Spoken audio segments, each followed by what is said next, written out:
Hi, I'm Paula. I was inspired last week by watching Christina Stemble's video about her experience applying for the Paycheck Protection Plan and what she believes went wrong. She's the founder of Farm Girl Flowers in San Francisco. And if you haven't seen her video, I'd encourage you to watch it on YouTube. I appreciated her honesty and the vulnerability that she showed in telling her stories, and I was compelled to share mine as well because our stories are really similar. And I also have this sense that neither of us likes to ask for help or show our vulnerability. And in my attempt to have new experiences and learn new things during this challenging time, I shared my story last week and showed my vulnerability. Because after all, growth and connection comes from vulnerability, as Brene Brown has taught us all so well.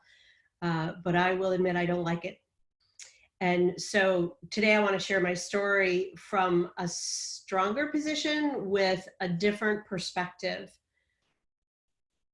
So I'll start with round one and tell you about the process of our application for PPP. We submitted on April 6th, day one. We had our ducks in a row.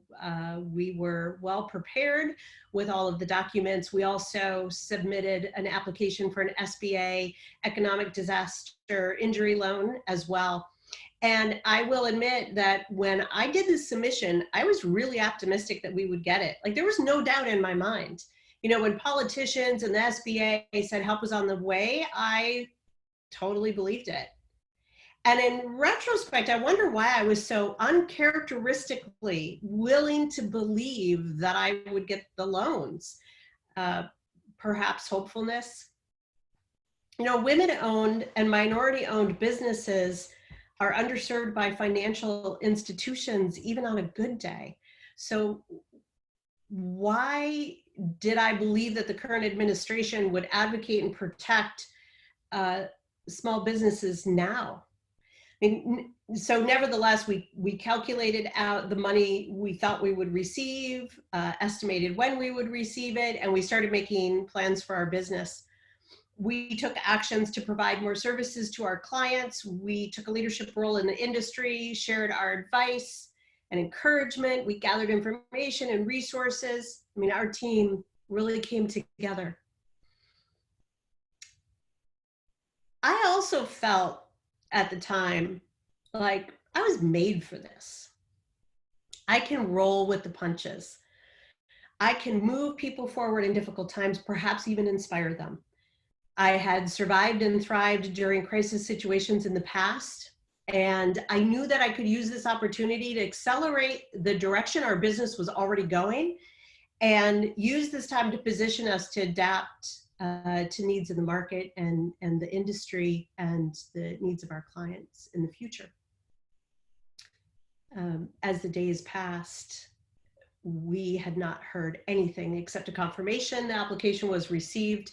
We contacted our banking rep, who told us there is nothing that he could do to help us.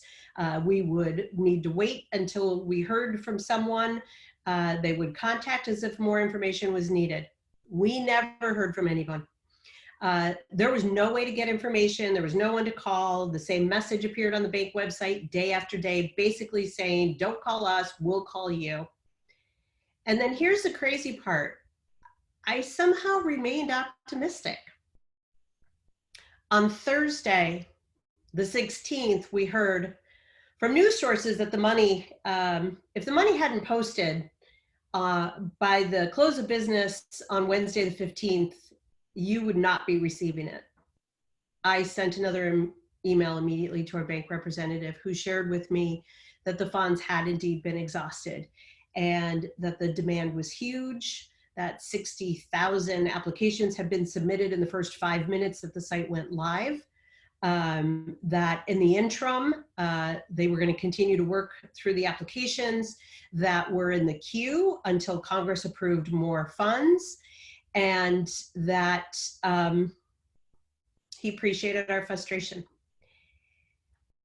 I was in disbelief. I felt sucker punched. I did not see it coming. I was exactly the type of business that this loan program was supposed to help. I mean, my company brings corporate sponsors and events, community events together. I have built my business slowly with earned income. I didn't have any loans. I've always taken great pride in that fact. Somehow I thought that was going to serve me well during this process, that I wasn't carrying debt and that I'd lost half the business overnight. I thought, how could this happen? And the realization that I may not have received the financial support was because I didn't have a relationship with the right person at my bank, because I wasn't big enough, because my business simply wasn't important enough, was so painful to acknowledge. And then I began to quietly hear the stories of companies and nonprofits and country clubs who used their influence to move to the front of the line. Organizations who had the money in the bank to pay their employees, but instead applied and received the loans.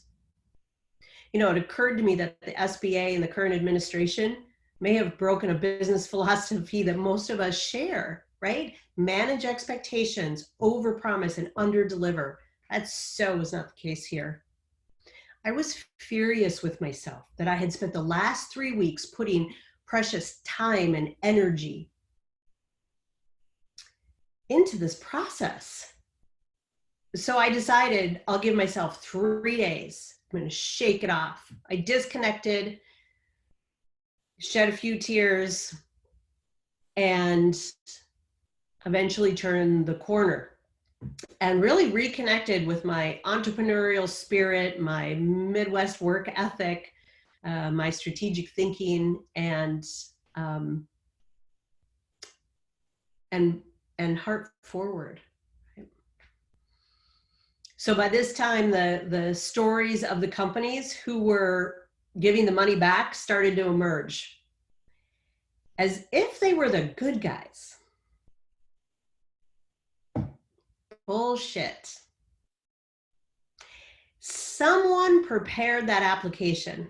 They gathered the documents. They discussed it with leadership. They called their banks. They made a thoughtful decision to apply.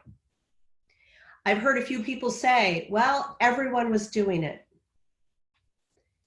But you know, that's not true. Not everybody, because there are a precious few who made the decision not to apply because they simply didn't need to. So this brings me to that next moment of feeling naive or being naive. I thought only companies who actually needed the help were going to apply.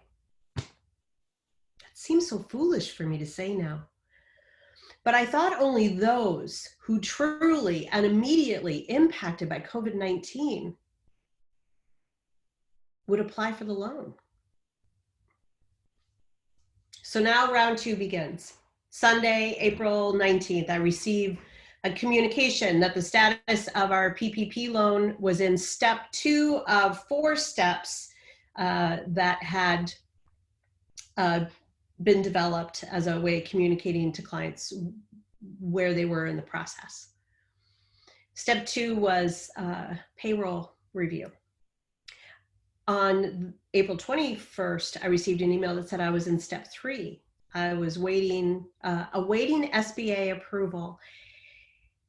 And so I sent an email to our bank representative asking if he could verify that we were actually in step 3, and he did. So now we're just waiting for Congress to approve the additional funding. So all indications were that Congress would approve that funding. I was getting more communication from the bank, and again, optimism set in. And I thought, okay, this is going to work for us. We're going to be okay. This is going to provide us the runway that we need. I mean, where does this endless well of optimism come from? I'm not sure. Because on Thursday, April 23rd, before Congress had approved the additional funding, I received an email that the application for the PPP was not approved, but that I could reapply and, quote, "will consider your earliest submission date when processing your new application." But it doesn't matter, because this was not a first in, first win process. It said your original loan application was not approved because you were unable, we were unable to verify average monthly payroll costs from the information provided. And we urge you to reapply with the updated information or a new requested loan amount. So when I hit the link to reapply, there was no information available to tell me what was needed, just a blank application staring at me again. So I started over. I completed the application. I did it 5 times with the exact same information, with the same numbers I'd previously provided. And finally, on the last attempt, it was accepted. On the 23rd, I received a note that said, your loan has been, application has been received. And that if it meets the SBA requirements, it will be submitted. And they'll email me with a loan decision. I did receive a link to check the application status, which as of today says that I'm in the 3rd step again, waiting for SBA approval. Still haven't heard anything from SBA on the other loan. So let me tell you where I am today. The SBA loans will not be the reason that my business succeeds or doesn't succeed. Certainly a loan would have helped provide more runway for us to assess the market, the needs, and identify opportunities and give us time to revise our business plan. But I am no longer counting on help from the outside of my circle. I'm betting on myself. I'm betting on my family and my friends, my colleagues, my clients in the industry that I serve and that I am proudly a part of. You know, we are experiencing capitalism at its worst, and we need to have a stronger voice to be fairly represented, because the tab is going to come due and small businesses are going to be left to pay the bill. So it's really important that we unite and that we use our voice, we tell our stories, but also that we take action. You know, big business can help us right now by doing business with small companies. Make your circle smaller. Seek out businesses in your community to work with, from independent contractors to small businesses where you can really make a difference in their business. In my field, often bigger is seen as better, and that is not true. And I'm hoping that this crisis will inspire people to work with companies where your business really matters, where you're really well served, because bigger is not always better. Work with companies who provide the service and the products that you expect, but also work with the companies who make the right decisions.